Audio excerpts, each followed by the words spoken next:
Good morning, Community Church. How we doing? Good.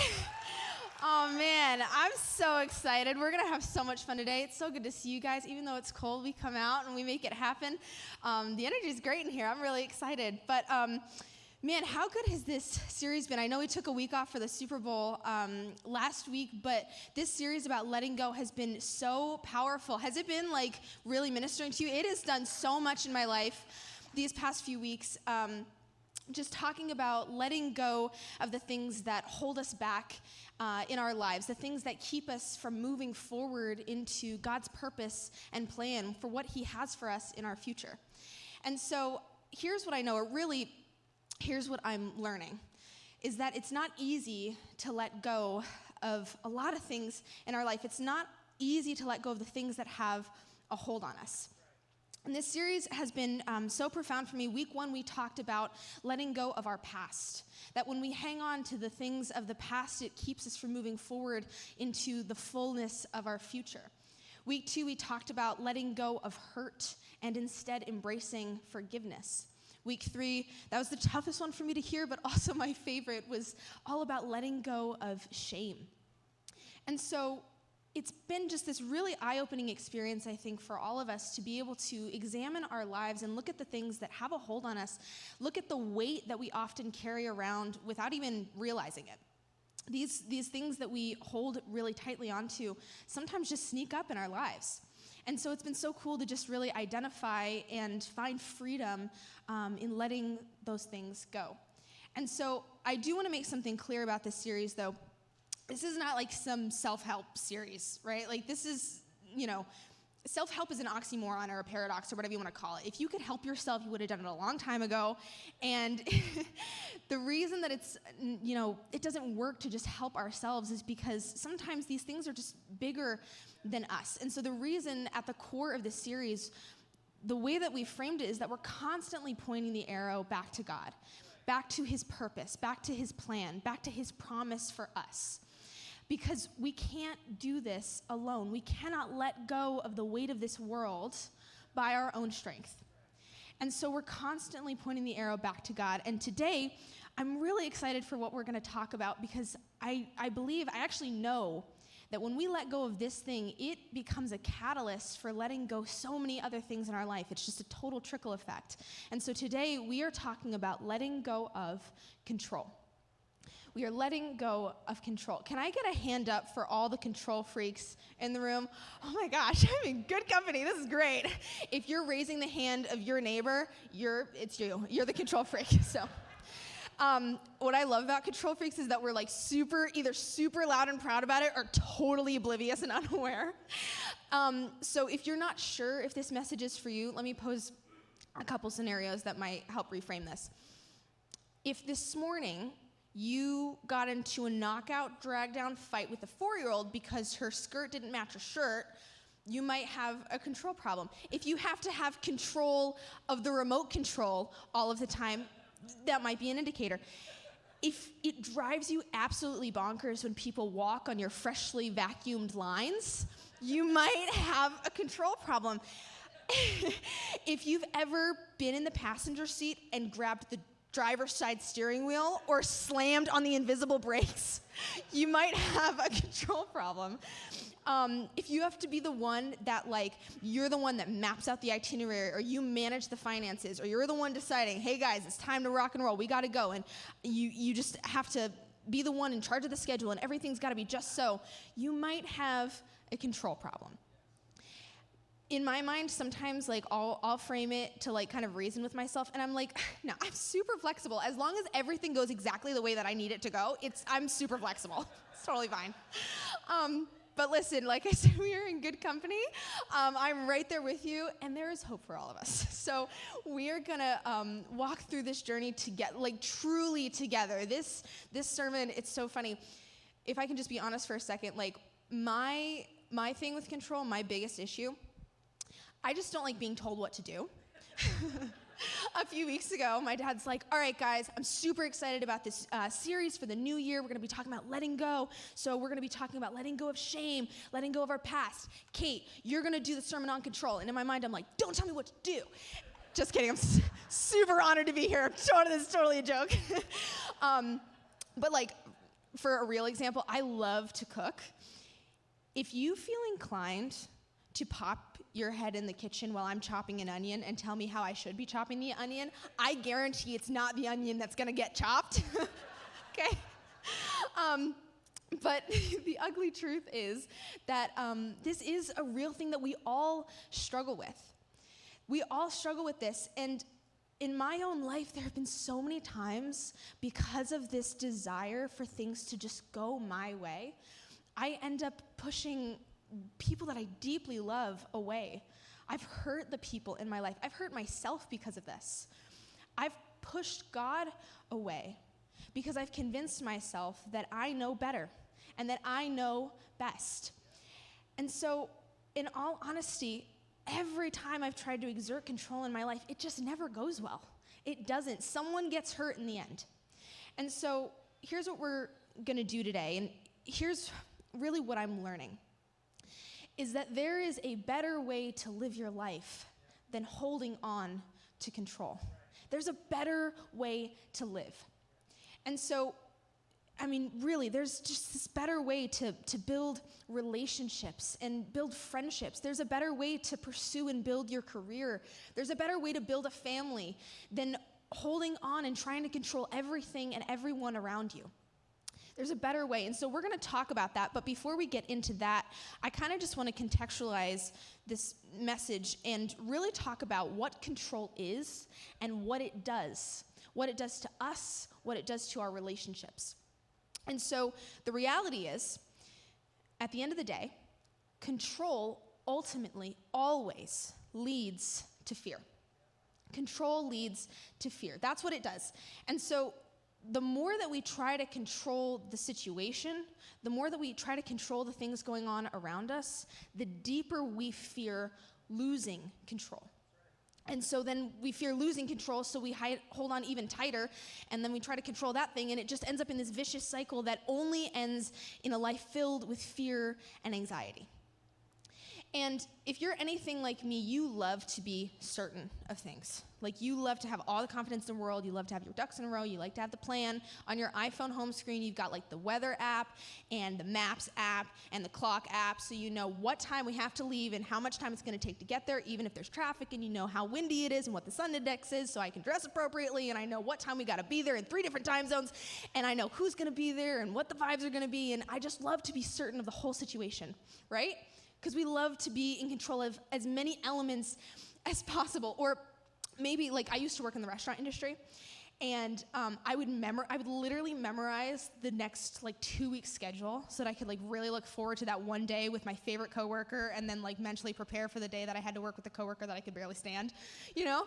Or maybe you're in school right now, and you're preparing for those next steps, and you've got your colleges lined up, and you know exactly what scholarships you need to be able to afford it, and you've got your reach schools and your schools that you're a shoo-in for, and you've got, all your essays and cover letters written, and you know that by this time, at this semester, I'm going to pursue this internship that's going to lead to this job, and then I've got my whole life planned out, and it's all great.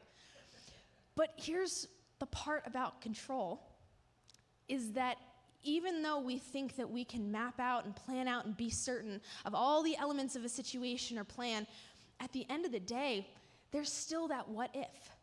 Life happens. As hard as you work to get your GPA to a 4.0, and as hard as you worked on that cover letter and as many letters of recommendation you get, what if you apply to that school and you get rejected? What if, all you've eaten your whole life is gluten-free bread, radishes, and water, and one day you go to the doctor's office, and what if something shows up on the scan that you have no history of in your family? Just what if it shows up? And it's out of your control. What if you are just a penny pincher and you're so good at saving and you've invested and you're wise with your money and you invest in the stocks, and then one day it all just crashes and you have no control over the economy? This land of what ifs is such a scary place to be. And the more that we try to control, the more that we live in fear of the things that we can't control. So control leads to fear every time. Here's another thing that I learned about control. control has its roots in pride. Control is rooted in pride. This is another way that I try to reason with myself as a fellow control freak. It's like, if everybody, like, I wouldn't have to tell everybody what to do if they weren't so dumb. Like, just do what I'm asking you to do, and everything would be totally fine. I don't know what your problem is. That is pride at its core. The reason it's so hard to let go of control is because we want to do it our way. We want to do it our way. And eventually, the slippery slope that you can fall into is that we believe and convince ourselves that not only is my way better than your way, my way becomes better than God's way. And now we know better than anybody. We know better than the creator of the universe. It's like we get into this dialogue with God, and it's like, no, God, listen, you know what you're talking about. Like, I got this. I'm good. I got it. Like, you don't need to touch this part of my life. Like, I'm on top of it. I've got it in control. You can have my Sunday mornings and my Wednesday night small group. That's for you. And then over here, I've got the rest of it. Just don't touch. I got it. I'm good. But at the root of its control, this pride, what it really ends up doing is it just complicates our life. It complicates our relationships. It holds us back from admitting when we're wrong and really approaching an argument or a feud with humility and being able to come to true reconciliation because we want to control the narrative and we want to have the last word and we want to be the one who's right. It keeps us from asking for help and being vulnerable. It holds us back from admitting when we're wrong, and it keeps us defensive. It keeps us competing in these unhealthy, unproductive ways because we want people to know that we're the best, and we want to control the way that we are perceived, and that we become so concerned with our own self-image and what people think of us. And we want to control how we're viewed and what we do. And ultimately, guys, pride is a cheater. It will cheat you out of the fullness of life. It will rob you of what God has for you. Pride comes before the fall, baby, and that is not just a cliche. That is in the written word. God says he detests pride. He hates it for us because it robs us of so much because of what it does for us, does to us. God knows best, fact. But when we flip the script, when we believe that our plan is better than God's plan, we miss what he has for us. We miss out on God's best. So control leads to fear. Control has its roots in pride. And it cheats us out of living our full life. Because at the end of the day, control is an illusion. It's an illusion. It's fake. It creates a false reality. It's an illusion. And we know this intuitively, right? Like, we know that we can't control everything. That's why we land up in the world of what ifs. That's why we question everything. That's what perpetuates the fear and anxiety, is because truly on the inside we know that we don't have control over everything. But with its roots in pride, control is what makes you believe that you know best, that you know better than anyone. But even for as long as you were at that company, for 20, 25 years, and you just gave it your all, and you dedicated your life to the mission and the cause, one day, they might downsize and pull you into the office and say, sorry, buddy, you're done. That had nothing to do with something you did. That was completely out of your control. You did everything you could for that company, and now it's over, and it's out of your hands. As much as you, like I said before, you try to control your finances and save and be wise and invest in all these things, you can't control the economy. You don't decide what the numbers are when you wake up tomorrow. Even for some of the helicopter parents in the room, God bless you. As much as you try to make sure that your 4-year-old's outfit fits and that, they're in all the best school, after-school activities, and they're in the honors classes, and you limit their screen time, and they can only watch Mr. Rogers because Coco Melon is too stimulating, and you keep them well-mannered and solid and brilliant. One day, you're going to hand them car keys, and they're going to go out into the world on their own. And they're going to face adversity and conflict, and you won't be there to intervene. It's not your choice what they end up deciding to do. It's out of your hands. You didn't even control when and where you were born. You didn't decide who your parents were going to be. These are the cards we're dealt, And it's not up to us. The reality is we control this much. We really do. And it's a hard pill to swallow. It's hard to admit to ourselves because we have to it's so hard to let that facade drop. It's hard to step out of that illusionment of control because that means that there are things in this life that are uncertain. And it's scary to step into faith and step into the unknown. It's scary to trust people because we're afraid of them. We're afraid of their unpredictability. It's a scary world to live in at first when you think of letting go of control, when you relinquish it. But like I said before, control is an illusion. It's fake. It creates a fantasy world that leads to fear and anxiety. We are cheated out of life when we hold on to control. We end up turning in joy for anxiety. We turn in peace for worry. We turn in intimacy for security. We lose dependency for self-sufficiency. We lose conviction for compromise. We lose adventure for safety. We lose the joy of living a selfless, generous life for living one that is self-absorbed and all about us. So great. The facade's over. We all found out control's an illusion. It's rooted in pride, and it leads to fear.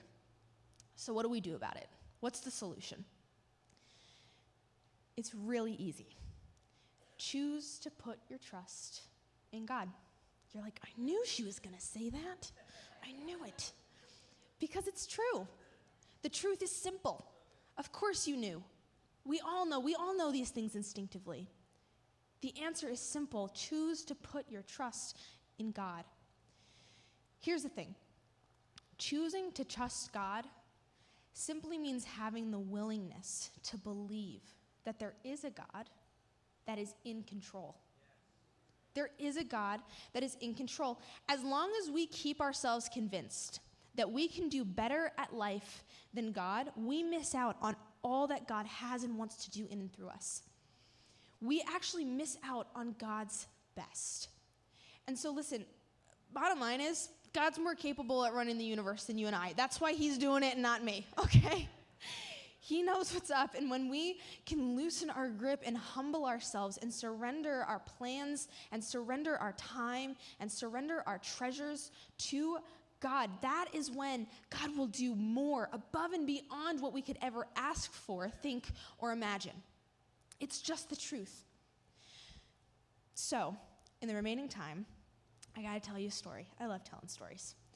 I want to tell you the story of a man in the Bible who was probably one of the biggest control freaks ever, and I love him for it. It makes him so relatable. I'm like, yes, I see you. This is great. So his name is Peter, and he's one of Jesus' closest disciples.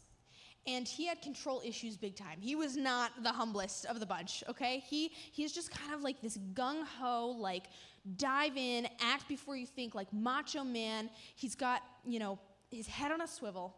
He always has to know what's going on. He's at Jesus' right hand, and he's just constantly thinking up a plan. He's got to know the next move. He's got to know the next step. He always has to be in control.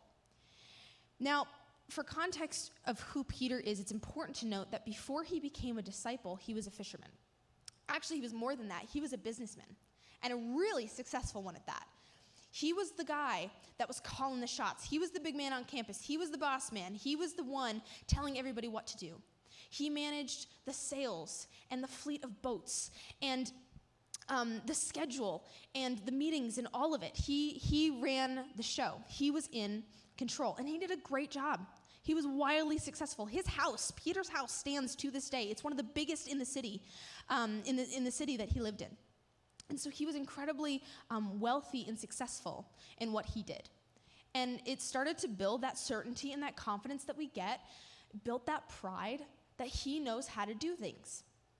And so then one day, he meets Jesus, and this fisherman drops his nets to go and follow a man whose mission he is bought in and sold out for. And he leaves his business behind to go travel with Jesus and do ministry and change people's lives. And he's on the road and he's watching transformation.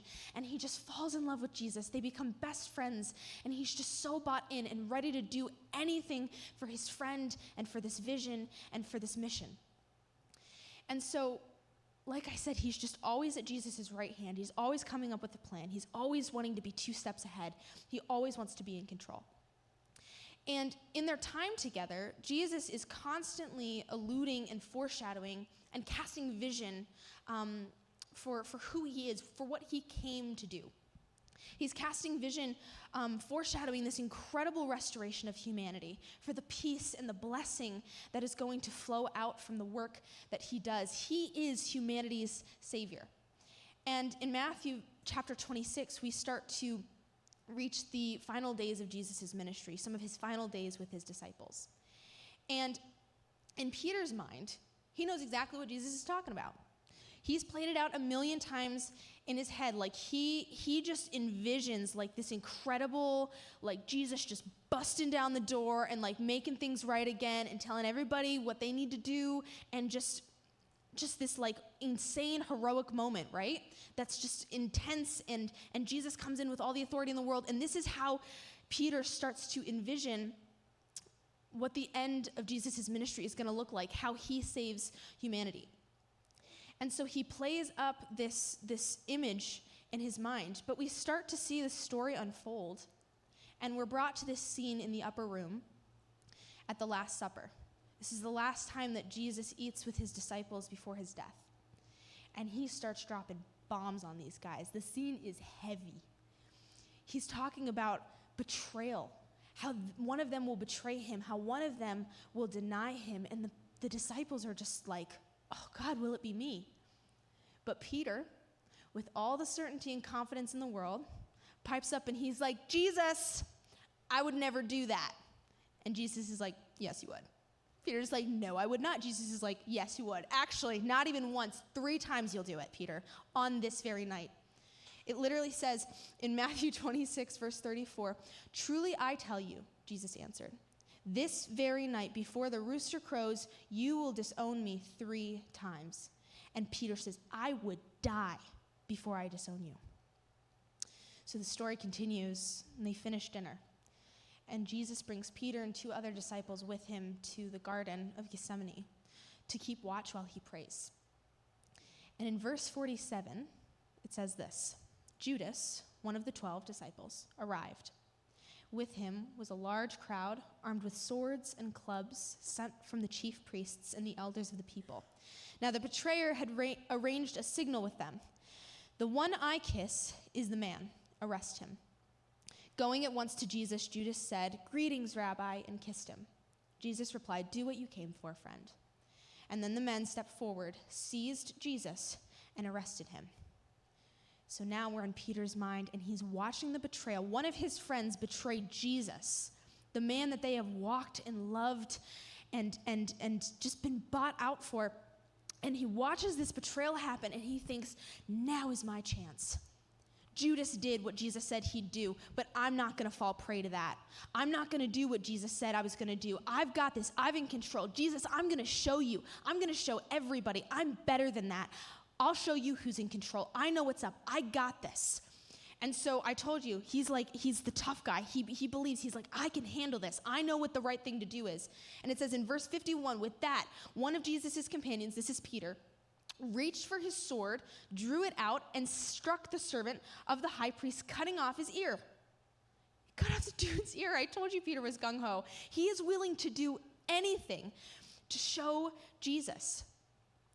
After 3 years of traveling and listening to the teachings of Jesus, wouldn't you think that he knew better than to do this? Like, literally attempted murder. He thinks that this is the right thing to do. Like, that is what I'm saying. Control has its roots in pride, but it creates an illusion. You will live in a fantasy world that is not based in reality. Peter really believes that he is supposed to murder for his friend. And it's not right. It says in the next verse, 52, Jesus looks at him, and he gives him a word, and he says, put your sword back in its place. Jesus said to him, for all who drew the sword will die by the sword. In other words, knock it off, dude. What are you doing? He says in the next verse, do you think I cannot call on my Father, and he will at once put at my disposal more than 12 legions of angels? But how then would the scriptures be fulfilled that say it must happen this way? Not your way, Peter, my way. In other words, Jesus says to Peter, let it go, dude. This is not for you to control. This is not in your hands. Don't you know that I've got this? That I have this under control? Don't you trust my power? Don't you trust who I am? Don't you trust my promises? Don't you trust my will? Don't you trust my way? And now Peter's really disillusioned. Now he's really confused because he just watched his best friend and his mentor, the man he's dedicated his life to, the man whose power he has witnessed time and time again, be arrested and taken away peacefully in this unjust circumstance. He can't wrap his head around it. He just can't understand. He tried to do everything that he could to save him from this moment, but it just was out of his hands. And even when he tried to control the situation, still his fears came true. And so Peter, he's feeling everything is out of control now. He's completely undone. And so he follows Jesus as he's arrested at a distance. And he's taken to the high priest Cephas's house to be put on trial. And Peter stands outside in the courtyard, and he sits at a fire. And he's confused, and he's just racking his brain of what more he could have done. And it's in this moment that someone comes up to him. And it's a little servant girl. And she says, hey, you look familiar. Didn't you know Jesus? Weren't you friends with that man of Galilee? And Peter says, I don't know what you're talking about. And it wasn't in front of the Roman soldiers and his friends and his mentor, his best friend, that he would deny Jesus. It was in front of a little girl. I don't know. If that doesn't get you going, I don't know what will. It's devastating. And so he denies it not once, but then another servant comes up to him and says, no, I swear, I recognize you. You've walked with Jesus. And he says, no, I didn't know the man. And a third time it happens. Someone asks him, don't you know Jesus? And he says, no, I do not. I shouldn't have worn mascara on the bottom. It's going to start running. And then the rooster crows, and he hears the sound, and the words of Jesus begin to ring in his ear, and he remembers what Jesus said. And he thinks, oh my God, what have I done? I did exactly what Jesus said I'd do, and he's mortified in this moment. He's so distraught. It says he went away and he wept bitterly. He's so undone that he can't even bring himself to be at the cross when Jesus is crucified. And he's just racking his brain. He thought he knew what to do. He thought that he had it in control. He thought that he could make the right decision to reverse what was going to happen. He thought if he held on tight enough that he could control the situation and save his friend. But at the end of the day, it was out of Peter's hands. It wasn't about him. It never was. It wasn't about Peter. There was something bigger at play. There was something that Peter couldn't see. And so Jesus has died. And 3 days pass, and the disciples are in mourning, and they're together, and they're living in fear, thinking that they might be next. And so one day, one of the disciples pipes up, and he's like, guys, we gotta get out of the house. We gotta go do something. So they leave to go fish, and they return back to their day jobs. And they can't catch anything. They've been fishing all night. They're throwing the nets off the side of the boat, and they just are out of luck. And I love it because it's so poetic and it's so full circle that they are in the same spot that Jesus first met them in.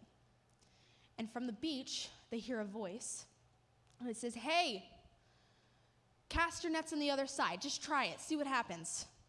And they're like, we have no other option. Might as well. They throw their nets on the other side, and immediately it's filled with fish. And Peter remembers the first time he met his friend. And he jumps out of that boat, and he runs straight to the beach. And he swims, and he's wet, and he's panting, and he's distraught. But he thinks, oh, my God, it's him. He came back. And so Jesus is just sitting there. He's over a fire, and he's looking at him, smiling. And he's cooking some breakfast, and he invites them all to sit down, and they share a meal again.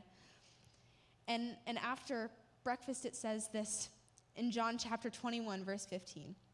It says, after breakfast, Jesus asked Simon Peter, Simon, son of John, do you love me more than these? Yes, Lord, Peter replied. You know I love you. Then feed my lambs, Jesus told him. Jesus repeated the question, "Simon, son of John, do you love me?" "Yes, Lord," Peter said. "You know I love you." "Then take care of my sheep," Jesus said. A third time he asked him, "Simon, son of John, do you love me?" And Peter was hurt that Jesus asked the question a third time, and he said, "Lord, you know everything. You know that I love you." Jesus said, "Then feed my sheep." Peter is asked 3 times by Jesus, "Do you love me?" And 3 times he is given the opportunity to restore the 3 times that he denied him. And 3 times he says, "Yes, Lord, you know I do." It is in this moment that Peter truly lets go of control. It's this very moment that he puts down his fishing nets for the final time, never to pick them up again. He will never go back to his business. He will never go back to that way of life. He will now leave behind everything he's ever known. He will leave behind his business, all his tools, what he defined himself as. He leaves behind his assured spot in his community, his identity. He leaves behind the wealth and the prosperity and the comfort and the luxury that he built. He leaves it all behind because he knows that Jesus is calling him to a better life because it's Jesus' life for him, not Peter's. For his whole life, he was a fisherman. But now Jesus calls him and says, "You will now be a shepherd. No longer will you be concerned by fishing and catching sheep. You will now be a fisher of men. You will feed and take care for and love my people, my sheep. You are now a shepherd." I think that's such beautiful imagery, from a fisherman to a shepherd, that Jesus calls him. So look, I don't know where you're at in life. I don't know what you think about God. I don't know what you've gone through, what you think God should have done, when you feel like God should have showed up for you. I don't know how you think that God might have let you down or disappointed you or left you stranded, but here's what I do know. That if your picture of God doesn't involve his faithfulness, it is not an accurate picture. It's not who he is. Because the one who calls you is faithful. Jesus right now is calling you to live his way in his life because it's better. How amazing it is that we love a God who wants the best for us and knows exactly what it is. In Lamentations chapter 3:23, and I've been listening to the hymn all week, it says, "Great is thy faithfulness. His mercies begin afresh every morning." This is who God is. This is an accurate picture. He is full of mercy and grace and love for us. He is faithful. He doesn't leave us stranded. He doesn't ask us to do it on our own. He asks us to depend on him. He is the God that made a promise to an old man that he would have a son. He is the God that parted the Red Sea and led his people through it. He is the God that brought manna down from heaven. He is the God that shook the walls of Jericho, that shushed the prophets of Baal. He is the God that shook the stone away from the tomb and sat on it like it was nothing. He is the God that rose on the 3rd day and shocked the world when he came back. That is who he is. He's the God that showered prostitutes with grace and love. He is the God that forgives our sins and wipes us away clean. He is the God that showed up to heal the sick and love the poor. He silenced the voice of the enemy. He shook the earth at its foundation when he died on that cross and came back, when he shed the glory of heaven to come down on this earth in the humble way of a man named Jesus. And he changed the story of human history when he showed us his love. And now shame and sin cannot defeat us. We are alive because he is alive. We get back up because he rose again. We can love because he first loved us. Guys, there is freedom in trusting and loving and surrendering to Jesus. There is freedom in faith. There is freedom in God's plan. So here's my humble advice to you. I get emotional because really it's humble advice to myself. I told you we're in the same boat here. Choose to trust and surrender your life to the life that God has for you. Choose to trust and surrender to your Heavenly Father. He is in control whether you can see it or not. Whether you believe it, whether you can understand it, wrap your head around it, He is the one that made you in your mother's womb. He is the one that knew exactly what you were going to say before you even say it. He is the one that knows your heart, that sees you clearer and more beautiful than anyone on this planet. He knows you. He loves you. He wants the best for you. He is in control. His ways are higher than your ways. He can just see the bigger picture. He sees it all. So I just want us to really just sit in this moment where we can just shed the pride, shed the illusion of control, and just get on our knees in front of our Heavenly Father and say, I give it to you. I give my plans to you. I'm tired. I'm tired of planning it out. I'm tired of living in the what ifs. It doesn't work out for me. God, I give it to you. So in this moment, can we just bow our heads and pray for this? God, thank you for what you're doing. Thank you for being a good God. Thank you for your grace and for your mercy. Thank you for your faithfulness, that every day we wake up and there is something fresh and new and beautiful that you have for us. Thank you for your ways. Thank you for knowing our hearts, for knowing what we need, for knowing what we need even when we can't see the full picture. And maybe you're in here today and you're in one of two groups of people. Maybe you've been following Jesus for a month, 10 months, 10 years, and you love him and you give him control over a lot of your life, but there are just certain footholds that you are just holding a white knuckle grip onto, and you are just tired of it. And you realize today God is just speaking to you and to your heart right now that it's time to release it all. It's time to let go. It's time for that freedom to just infiltrate your heart and your mind and your life. God has something better for you. If that's you, no one's looking around, but you can just slip your hand up just as an indicator between you and God. God, I don't want to hold on like this anymore. I don't want to live in fear. I don't want to be caught in the vicious cycle. I don't want to trade in my joy for worry. I don't want to trade in my peace for anxiety. I want to live by your way and your way alone. And maybe you're in another group of people that this is the first time you're hearing about it. Or maybe you've heard about it for a long time, but you're just never really been interested or open to the whole Jesus thing, and you're here because your mom asked you to be here, and you're just really skeptical about the whole thing. Maybe parts of this just sound too simple. Trusting God, is that all I have to do? Yes. It's the willingness to believe that there is a God and that he is in control, that he knows more than you, that he loves you with this knowledge. If that's you today, I just invite you to slip up your hand. Like I said before, this is between you and God. Nobody's looking around. It doesn't matter what other people think. If you want to make that choice to surrender the control and surrender the skepticism and just embrace and be curious and dive into a willingness to believe that God has something incredible for you. If your plans have failed over and over again, if you are at your wit's end, this is Jesus calling you to follow him. This is Jesus asking you to put down your nets, leave your old life behind, stop with the fishing and become a shepherd. There's transformation that Jesus has for you if you are willing to let go. So if your hand is raised and your head is bowed, I just invite you to say this prayer with me in the quietness of your own heart or out loud, whatever you feel comfortable with. And it goes just a little something like this. God, with as much as I know, and with the things that I've heard today of your goodness, of your mercy, of your faithfulness, I choose today to believe in you, to believe in your ways.